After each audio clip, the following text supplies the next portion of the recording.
اعوذ باللہ من الشیطان الرجیم، بسم اللہ الرحمن الرحیم۔ محترم ناظرین، السلام علیکم ورحمۃ اللہ وبرکاتہ۔ امام حسن عسکری علیہ السلام کی نظر میں شیعہ کسے کہتے ہیں اور شیعوں کی کیا خصوصیات ہے؟ کچھ اپنے آپ کو شیعہ کہنے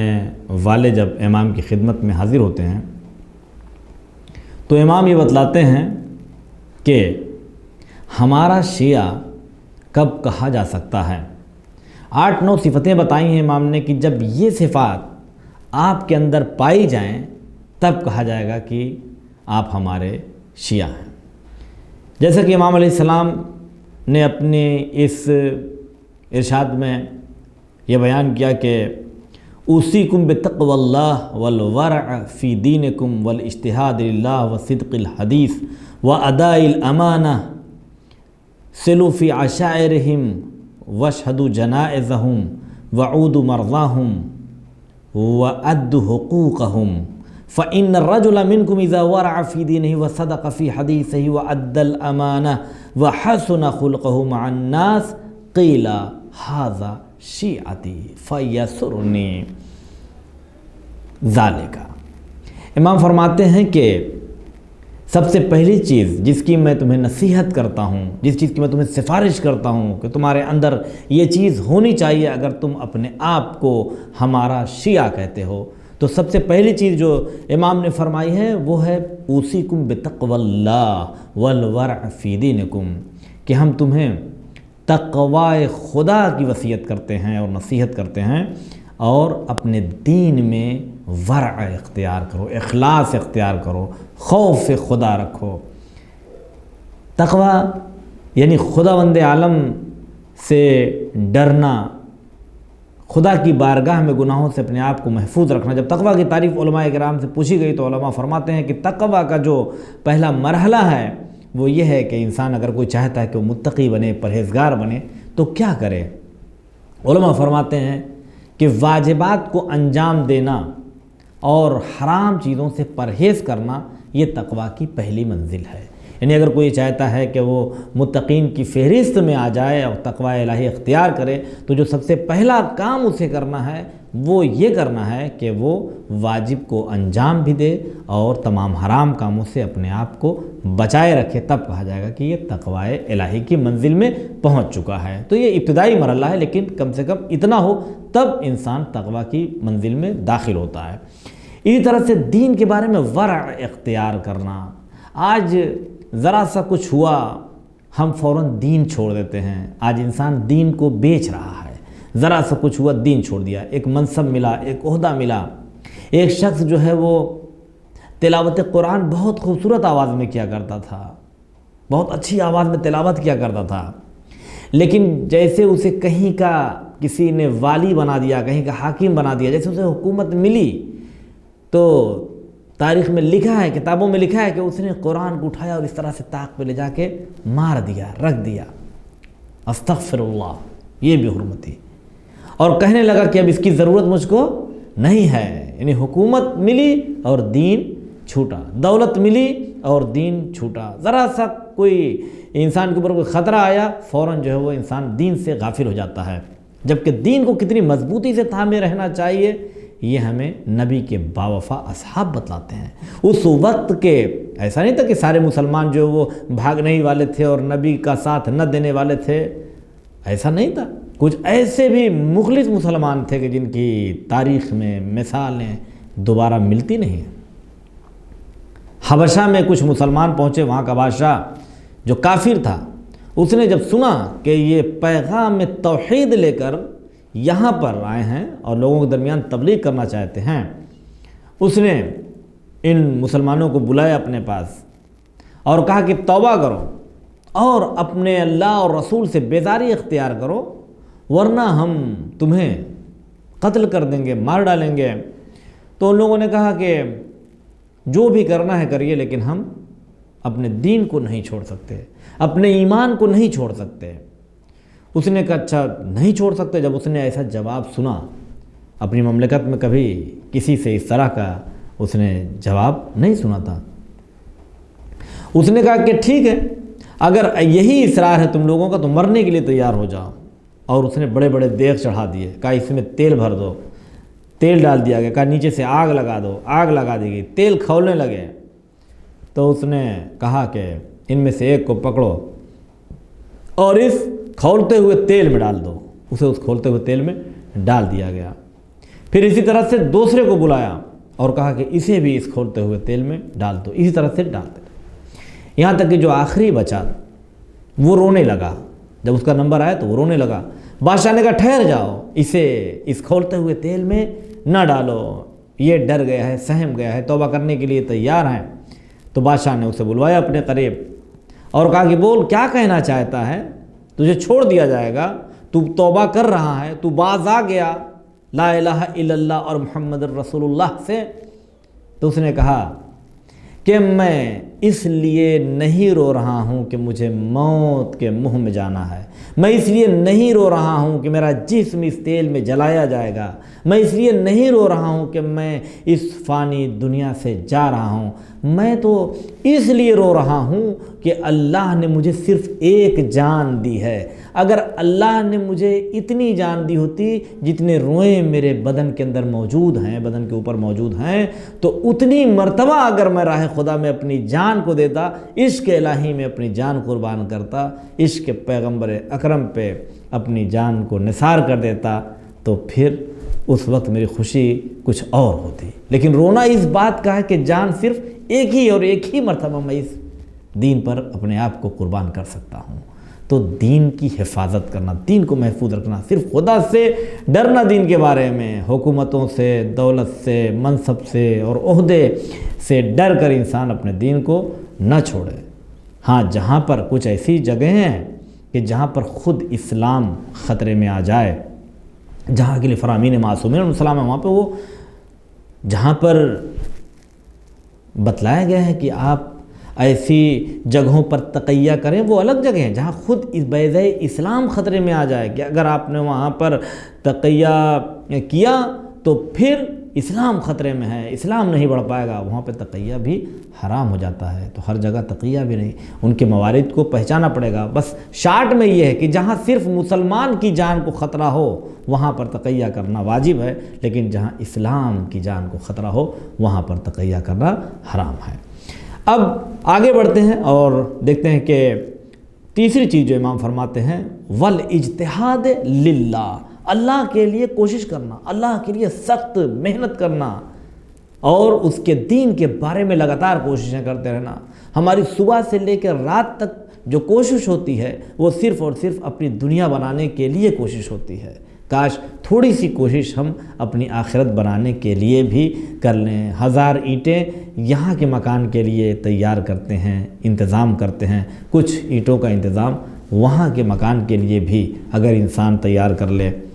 تو یہ کتنی اچھی بات رہی۔ امام فرماتے ہیں کہ اجتہاد للہ، اللہ کے لیے کوشش کرنا، اللہ کے راستے میں کوشش کرنا، وصدق الحدیث، اور سچ بات بولنا، اپنی گفتگو میں سچا ہونا، اس لیے کہ اللہ نے ساری اچھائیوں کو ایک تجوری میں بند کر دیا اور اس کی چابی جو ہے وہ صدق کو قرار دیا ہے، سچائی کو قرار دیا ہے، اور ساری برائیوں کو ایک جگہ پہ بند کر دیا ہے اور اس کی چابی جھوٹ کو قرار دیا ہے، چونکہ جھوٹ ہر برائی کی جڑ ہے۔ جس طرح سے سچ ہر اچھائی کی جڑ ہے، اسی طرح سے جھوٹ بولنا ہر برائی کی جڑ ہے۔ جھوٹے پر کبھی انسان کوئی اعتبار اور کوئی بھروسہ نہیں کر سکتا ہے۔ وَأَدَاءِ الْأَمَانَةِ، اور امانت داری، امانت کو ادا کرنا۔ اگر کسی کی امانت لیا ہے تو اسے واپس کرنا۔ آج عجیب حال ہے، لوگ نمازیں پڑھ رہے ہیں، روزہ رکھ رہے ہیں، مجلس کر رہے ہیں، ماتم کر رہے ہیں، سب کچھ کر رہے ہیں، لیکن اگر کسی سے کچھ لے لیا تو اب اسے واپس کرنے کے لیے انسان تیار نہیں ہے۔ جبکہ امانت کے لیے یہ حکم ہے کہ ایسا نہیں کہ جیسے مثلا کسی صرف مسلمان سے آپ نے امانت لے لیا، کسی شیعہ سے امانت دیا ہے تو اسے واپس کرنا واجب ہے اور ضروری ہے اور اسے دیجئے، نہیں، امانت کے لیے حکم ہے۔ جیسا کہ امام نے بھی اس میں فرمایا کہ من برن او فاجر، چاہے وہ امانت کسی نیک کی ہو، چاہے وہ فاسق و فاجر شخص کی امانت آپ کے پاس ہو، اس امانت کو ادا کرنا، اس امانت کو پلٹانا، اس امانت کو دینا۔ شب ہجرت پیغمبر اکرم حضرت محمد مصطفیٰ صلی اللہ علیہ وآلہ وسلم کے پاس جو امانتیں تھیں وہ ایسا نہیں کہ مسلمانوں کی سب امانتیں موجود تھیں وہاں پر۔ مکہ کے مشرکین اور کافر بھی نبی کو اتنا امین سمجھتے تھے، اتنا امانت دار سمجھتے تھے کہ وہ اپنی امانتیں بھی مشرکین کے پاس نہیں بلکہ حضرت محمد مصطفیٰ صلی اللہ علیہ وآلہ وسلم کے پاس اپنی امانتوں کو رکھتے تھے۔ یہ پتہ تھا کہ کچھ بھی ہو جائے لیکن امانت میں خیانت کی کوئی گنجائش نہیں ہے۔ نبی نے روک دیا مولا علی علیہ السلام کو، آپ سب کی امانتوں کو واپس کر کے آئیے۔ امام فرماتے ہیں کہ چاہے وہ فاجر کیوں، چاہے وہ نیک انسان کیوں، اگر امانت آپ نے کسی کی لیا ہے تو اس امانت کو واپس کرنا اور ادا کرنا ضروری ہے۔ یہ ایک شیعہ کی خاص پہچان ہے۔ اب پتہ چلا کہ ان کا لے کے رکھ لیا، ان کا لے کے رکھ لیا، سب سے صرف لیتا رہے انسان اور سب اپنے پاس رکھتا رہے، تو یہ دنیا کا اثاثہ نہیں، یہ جہنم کا اثاثہ انسان تیار کر رہا ہے۔ اور اس کے بعد وطول السجود، امام فرماتے ہیں کہ سجدوں کو لمبا کرنا، یعنی لمبے لمبے سجدے کرنا، طولانی سجدے کرنا۔ خدا کو بہت زیادہ پسند ہے کہ انسان سجدہ دیر تک کرے، چونکہ سب سے زیادہ ایک بندہ اپنے خدا سے اسی وقت قریب ہوتا ہے کہ جب وہ سجدے میں ہوتا ہے، جب وہ حالت سجدہ میں ہوتا ہے تو سب سے زیادہ خدا سے قریب ہوتا ہے۔ اس لیے اللہ چاہتا ہے کہ یہ جو قربت ہے وہ دیر تک برقرار رہے، اس سے انسان کی جسمانی اور روحانی دونوں طاقت میں اضافہ ہوتا ہے۔ خداوند عالم نے جو ایک سسٹم اور ایک نظام رکھا ہے اس میں کوئی نہ کوئی یقیناً حکمت الہی ہے۔ بہرحال لیکن جو معنوی حکمت ہے وہ یہی ہے کہ انسان حالت نماز میں بھی جو سب سے زیادہ قریب ہوتا ہے وہ حالت سجدہ میں قریب ہوتا ہے۔ اسی لیے اگر نماز انسان پڑھے اس میں رکوع اور سجدے کو اطمینان کے ساتھ طولانی کرنے کا حکم دیا گیا کہ طولانی سجدہ کریں، طولانی رکوع کریں اللہ کی بارگاہ میں، تو طول سجدہ۔ وحسن الجوار، اور اچھے پڑوسیوں کے ساتھ اچھے طریقے سے پیش آنا، پڑوسیوں کے ساتھ اچھی رفتار سے پیش آنا، ان کے ساتھ حسن سلوک کرنا، حسن سلوک کرنا، جوار اپنے قرب و جوار والوں کے ساتھ، اپنے آس پاس والوں کے ساتھ، اپنے پڑوسیوں کے ساتھ، اور یہ نہیں دیکھنا کہ یہ کون ہے یہ کون نہیں ہے، اپنا ہے پرایا ہے، جو بھی اپنا ہمسایہ ہے اس کے ساتھ حسن سلوک کرنا۔ لوگ سمجھتے ہیں کہ ہمسائے کا حق یہ ہے کہ اسے پریشان نہ کیا جائے، بس ایک حق اور ہے ہمسائے کا، ہمسائے کا ایک حق یہ بھی ہے، اور اچھا ہمسایہ اسے بھی کہا گیا ہے، حدیث میں ہے یہ کہ اگر ہمسایہ پڑوسی سے کچھ پریشانی ہو جائے، کسی وجہ سے، کسی بات سے، کسی کام سے کچھ تکلیف ہو جائے تو اس پر ایک پڑوسی کو صبر بھی کرنا چاہیے۔ سب لوگ آس پاس میں رہتے ہیں، کبھی ان سے کچھ شکایت ہوتا ہے کبھی سے، تو ہر وقت ہر چیز پر ایک ایکشن لینے کی ضرورت نہیں ہے، بہت سی چیزوں کو نظر انداز بھی کیا جاتا ہے تاکہ اپنے آپس کے جو تعلقات ہیں وہ گہرے اور اچھے بنے رہیں، سب ایک دوسرے کے ساتھ مل کر آگے بڑھتے رہیں اور ایک دوسرے کے دکھ درد میں شامل ہوتے رہیں۔ اسی لیے امام فرماتے ہیں کہ سلو فی عشائرہم وشد جنائزہم، کہ ان لوگوں کے ساتھ میل جول رکھو اور ان کے جنازوں میں شامل ہو، شرکت کرو، ان کے جنازوں میں جاؤ، شریک ہو۔ اب آج کل تو اس طرح سے ساری چیزوں کو کر دیا گیا ہے کہ وہ کون سے مسلک کے ہیں، یہ کس مسلک کے ہیں، یہ کس مذہب کے ہیں، یہ کس مسلک کے، اگر آپ کا پڑوسی ہے تو کہنے کا مطلب یہ ہے کہ آپ اس کے دکھ درد اور غم میں بھی شریک ہوں۔ یہ ایک پڑوسی کا حق ہے کہ انسان اس کے دکھ درد اور غم میں جا کر شریک ہو۔ وعود مرضاہم، اور عیادت کرو ان کے مریضوں کی، اگر پڑوس میں، اگر ہمسائے میں کوئی مریض ہے، کوئی بیمار ہو گیا ہے تو اس کی عیادت کرو۔ یہ ایک شیعہ کی پہچان ہونی چاہیے کہ اگر آپ کے ہمسائے میں، ہمارے پڑوس میں کوئی بیمار ہے تو انسان اس کی عیادت کرے،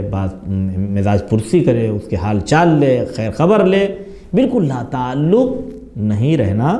چاہیے۔ وَأَدُّوا حُقُوقَهُمْ، امام فرماتے ہیں اور ہمسائے کے جو حقوق ہیں اسے ادا کریں۔ اب ان کے حقوق کیا ہیں وہ ایک الگ فہرست ہے اور ایک الگ چیز ہے کہ ان سارے حقوق پر انسان نظر رکھے کہ ہمسائے کے کیا حقوق ہیں، جن میں سے سب سے اہم چیز یہ ہے کہ ہماری وجہ سے، ہماری ذات سے کسی ہمسائے کو کوئی تکلیف نہ پہنچنے پائے۔ یہ تو سب سے پہلا مرحلہ ہے